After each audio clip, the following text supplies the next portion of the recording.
It was a January morning in 1947, cold by Los Angeles standards. A woman walking her child down South Norton Avenue saw something that was not right. Something too pale, too perfect, too posed. She didn't scream. She stared, frozen. The body was laid out like a mannequin, bisected at the waist, scrubbed clean. Arms raised above her head, legs stretched neatly, her mouth carved into a smile, ear to ear. That was Elizabeth Short. History remembers her as the Black Dahlia. She had glossy black curls, a penchant for dark dresses, and dreams of Hollywood fame. But on that morning, she became a symbol of America's most infamous unsolved murder. Let's rewind.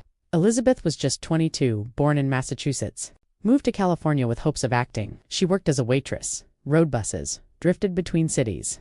Photos show her posing playfully, perched on armchairs or leaning into the lens with a smoky stare. But underneath the glamour, she was broke, lonely, trying to make it in a city that promised stardom and often delivered heartbreak. Then, she disappeared. Last seen at the Biltmore Hotel in downtown LA, 6 days later, she was found in that vacant lot. Mutilated in ways so extreme that even seasoned homicide detectives were shaken.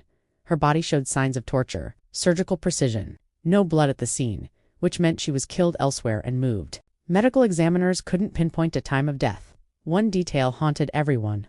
That carved grin. The media exploded. Who killed the Black Dahlia splashed across every headline. Reporters swarmed the crime scene. Crowds gathered, and in the chaos, the truth began to slip. Police chased hundreds of leads. An ex-boyfriend, a surgeon, a drifter, a Hollywood producer. More than 60 people confessed. None of them did it. One name stands out.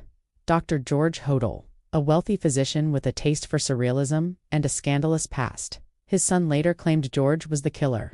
The LAPD even bugged his house in secret. On tape, they heard him say, "Supposing I did kill the Black Dahlia?" They couldn't prove it now. "They can't talk to my secretary because she's dead," chilling, but still, no arrest. So what makes this murder stick in our minds? It's not just the brutality, it's the performative nature. The body as a statement, the smile carved like a signature. It's noir made flesh. The unsolved death of a young woman who wanted love, beauty, and recognition, and got silence. There are no official answers, just theories, shadows, and grainy photographs. But Elizabeth Short was more than a mystery. She was a person with friends, handwriting, a favorite lipstick. Maybe that's the real horror. When we turn people into symbols, we forget who they were, and the questions left behind become darker than the crime itself. This is Relic Riddles, where history isn't just forgotten, it's twisted into myth.